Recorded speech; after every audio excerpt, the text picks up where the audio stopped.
Friends, நாம இன்னைக்கு பிரியாணி மாதிரி ரொம்ப டேஸ்டியான தக்காளி சாதத்தை எப்படி ப்ரெஷர் குக்கர்ல ஈஸியா பண்ணலாங்கிறத பார்க்க போறோம். வாங்க வீடியோக்குள்ள போலாம். இந்த வீடியோ ஃபுல்லாவுமே ஸ்கிப் பண்ணாம ஃபுல்லா பாருங்க. இதுல உள்ள டிப்ஸ் எல்லாம் நம்மளுக்கு ரொம்ப யூஸ்ஃபுல்லா இருக்கும். நீங்க புதுசா நம்ம சேனலுக்கு வந்திருக்கீங்கன்னா சப்ஸ்கிரைப் பண்ணிட்டு தொடர்ந்து பாருங்க. Welcome to Vicky's kitchen. Basmati அரிசி 2 கப், அதாவது 400 கிராம். இந்த குவான்டிட்டிக்கு 4 பேர் நல்லா தாராளமா சாப்பிடுறதுக்கு போதுமானதா இருக்கும்.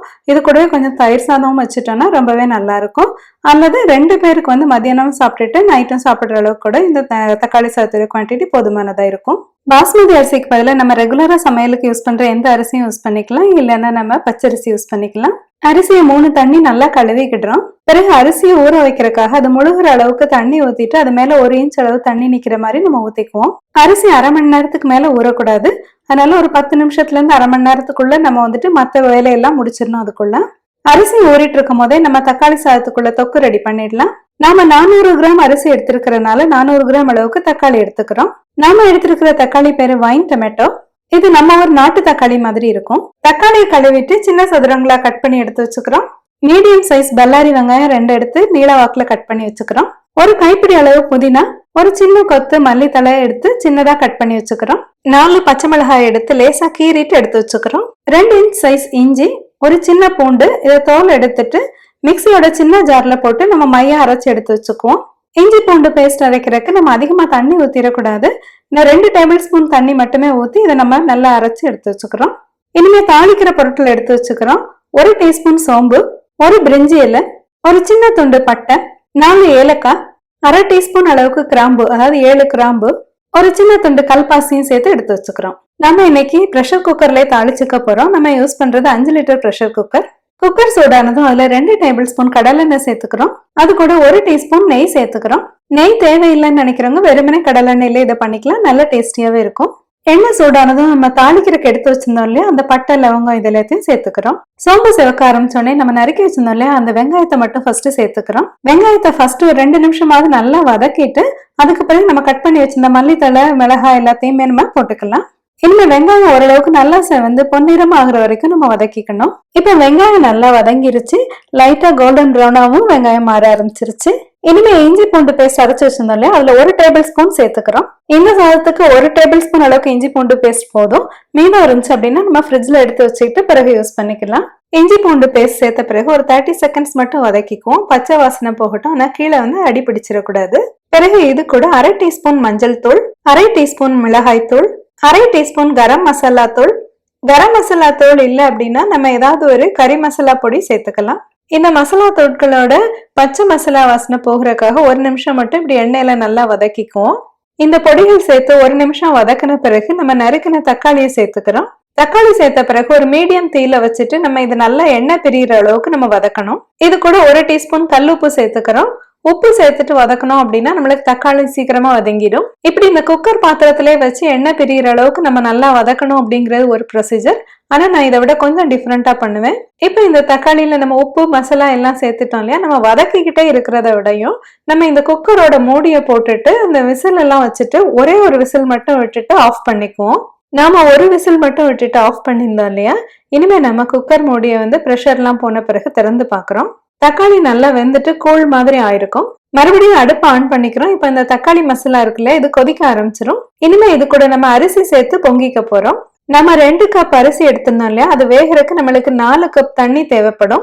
ஆனா நம்ம பார்த்தோம்னா நம்மளுக்கு இந்த குக்கர்ல இந்த தக்காளியில இருந்தே நம்மளுக்கு நிறைய தண்ணீர் இறங்கி இருந்துச்சு இல்லையா, சோ நம்ம இன்னும் அடிஷ்னலா அதிகமா தண்ணி சேர்க்காம 2 கப் அரிசி சேர்த்தனால 2 கப் மட்டுமே நம்ம தண்ணி சேர்த்துக்கிறோம். அதாவது இந்த ப்ரெஷர் குக்கர்ல எல்லாம் பண்ற பிரியாணி மாதிரி புலாவ், இந்த அரிசி எல்லாத்துக்கும் சாதம் எல்லாத்துக்குமே நம்ம எவ்வளவு கப் அரிசி வைக்கிறோமோ அதுக்கு 2 மடங்கு தண்ணி அப்படின்னு மல்டிப்ளை பண்ணிக்கிட்டு அதுல இருந்து 2 கப் தண்ணியை நம்ம மைனஸ் பண்ணிடணும்.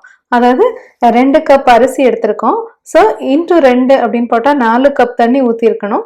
அதுல இருந்து எப்பவுமே நம்ம -2 கப் அப்படின்னு பண்ணிடணும். ஏன்னா நம்ம சேர்க்கிற அந்த வெங்காயம் தக்காளி இதுல இருந்து நிறைய தண்ணி இறங்குங்கிறனால -2 கப் எப்பவுமே அதுக்கு பண்ணிடுறோம். ஸோ நம்மளுக்கு இப்போ 2 கப் தண்ணி மட்டுமே நம்ம ஊற்றிருக்கோம். இப்போ இந்த சாறை நம்ம டேஸ்ட் பண்ணி பார்த்தோம் அப்படின்னா உப்பு நல்லா தூக்கலா தெரியணும். அதனால நம்ம 1 டீஸ்பூன் உப்பு சேர்த்துக்கிறோம். இதையெல்லாம் பண்ணிட்டு இருக்கும் போதே நம்மளுக்கு அரிசி நல்லா ஊறி இருக்கும். அரிசியில உள்ள தண்ணியை நம்ம கம்ப்ளீட்டா வடிகட்டிட்டு இப்படி அரிசியை மட்டும் எடுத்துக்கிறோம். இப்போ குக்கர்ல நம்ம வச்சிருந்த தக்காளி மசாலா நல்லா கொதிக்க ஆரம்பிச்சிருக்கோம். அது கூட நம்ம இந்த ஊற வச்ச அரிசியை போட்டுக்கிறோம். அரிசி சேர்த்துட்டு நம்ம நல்லா மிக்ஸ் பண்ணி விட்டுக்கிறோம். நாம இந்த மூடி போடுறதுக்கு முன்னாடி இந்த அரிசியை ஓரளவுக்கு நல்லா வேகிற மாதிரி இந்த மாதிரி கிளறி கொடுத்துக்கணும். இந்த மாதிரி கொஞ்சம் நல்லா அந்த தண்ணி எல்லாம் அது குடிச்சிட்டு கொஞ்சம் வேக ஆரம்பிச்சிரும்.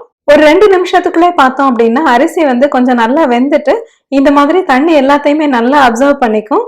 கொஞ்சமா மட்டும் தண்ணி மேல நிற்கும், அதிகமா இருக்காது. கிட்டத்தட்ட எல்லா தண்ணியுமே இந்த அரிசி குடிச்சுக்குச்சு அப்படிங்கிற மாதிரி ஒரு ஸ்டேஜ் இருக்குல்ல. இப்போ கொஞ்சமா மட்டும் தண்ணி வெளியே தெரியுது இல்லையா, இந்த மாதிரி தெரியும் போது நாம இந்த கிளறிட்டு இருக்கோம்ல, இந்த கரண்டியை வச்சு லேசா இப்படி பிரஸ் பண்ணி பார்த்தோம் அப்படின்னா கொஞ்சம் மட்டும் தண்ணி வெளியே வரும். இந்த மாதிரி இருந்தா போதும், இதுதான் கரெக்டான பக்குவம். இனிமே நம்ம குக்கர் மூடிய போட்டுக்க போறோம். இந்த பக்குவம் ரொம்ப முக்கியமானது.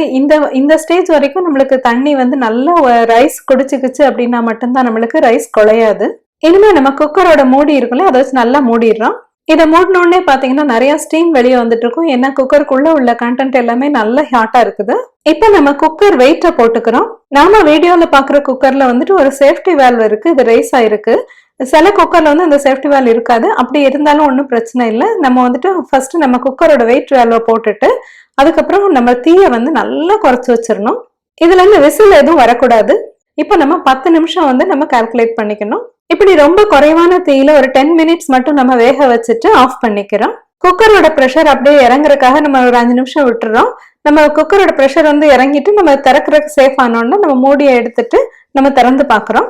நம்ம தக்காளி சாதம் நல்ல பிரியாணி மாதிரி பொல பொலன்னு உதிர்ந்துட்டு குழையாம ரொம்ப சூப்பரா அழகா ரெடி ஆயிடுச்சு. பாத்தீங்களா? நம்ம ஒரு கரண்டி வச்சு இப்படி ஜென்டிலா நல்லா இப்படி கிளறி பார்த்தோம் அப்படின்னா தெரியும், அழகா இந்த ரைஸ் நல்லா உதிரியா வந்திருக்குது. இந்த தக்காளி சாதத்தை நம்ம அப்படியே விட்டோம் அப்படின்னா குக்கர்ல அடிப்பாகத்துல உள்ளது எல்லாமே நம்மளுக்கு கொஞ்சம் குழஞ்சிரும். அதனால நம்ம இமீடியட்டா இந்த மாதிரி இன்னொரு பாத்திரத்துக்கு மாத்தி வச்சுக்கிறோம். இப்படி இன்னொரு அகலமான பாத்திரத்துக்கு இந்த தக்காளி சாதம் இந்த மாதிரி பிரியாணி வகைகளை மாத்தி வச்சுக்கிட்டோம் அப்படின்னா நம்மளுக்கு குக்கர்ல கீழ்ப்பகுதியில உள்ள அரிசி குழஞ்சு போகாம நல்ல உதிரி உதிராவே இருக்கும். இப்ப பார்த்தோம்னா நம்மளுக்கு குக்கரோட அடிப்பகுதியில எதுவுமே தீஞ்சு போயிருக்காது. நல்லா கிளீனா ஒட்டாம நீட்டா இருக்கும்.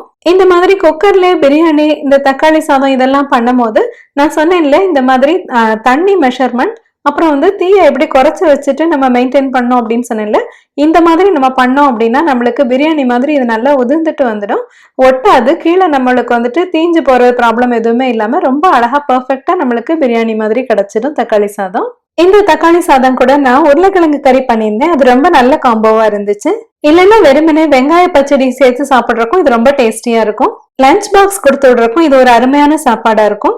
கொஞ்சம் பிளான் தான். முந்தின நாள் நைட்டு இந்த தக்காளி தொக்கை பண்ணி வச்சிருக்கோம் அப்படின்னா மறுநாள் காலையில எழும்பி குக்கர்ல இந்த மாதிரி தக்காளி புலாவ் மட்டும் பண்ணி எடுத்துட்டு போறதுக்கு ரொம்ப ஈஸியா இருக்கும். சப்போஸ் நம்ம கிட்ட தக்காளி குறைவா இருந்துச்சுனாலோ அல்லது நம்ம சேர்க்கிற தக்காளியோட புளிப்பு தன்மை கம்மியா இருந்துச்சு அப்படின்னாலோ 2-3 டேபிள் ஸ்பூன் அளவுக்கு நம்ம லெமன் ஜூஸ் சேர்த்துட்டு அது கூட 1 டீஸ்பூன் சீனி சேர்த்துக்கிட்டோம் அப்படின்னாலும் நம்மளுக்கு இந்த தக்காளி இல்லாததை அது கொஞ்சம் பேலன்ஸ் பண்ணிடும். என்ன ஃப்ரெண்ட்ஸ், எப்படி ஈஸியா டேஸ்டியா ப்ரெஷர் குக்கர்லயே தக்காளி சாதத்தை பிரியாணி மாதிரி பண்ணலாம் அப்படிங்கறத பார்த்தோமா? வீடியோ பிடிச்சிருந்துச்சுன்னா லைக் பண்ணுங்க, ஷேர் பண்ணுங்க. நம்மளோட விக்கிஸ் கிச்சன் சேனலுக்கு சப்ஸ்கிரைப் பண்ணிக்கோங்க. மறுபடியும் இது மாதிரி ஒரு இன்ட்ரெஸ்டிங்கான வீடியோ எடுத்து உங்களை சந்திக்கிறேன். Until then, take care. See you.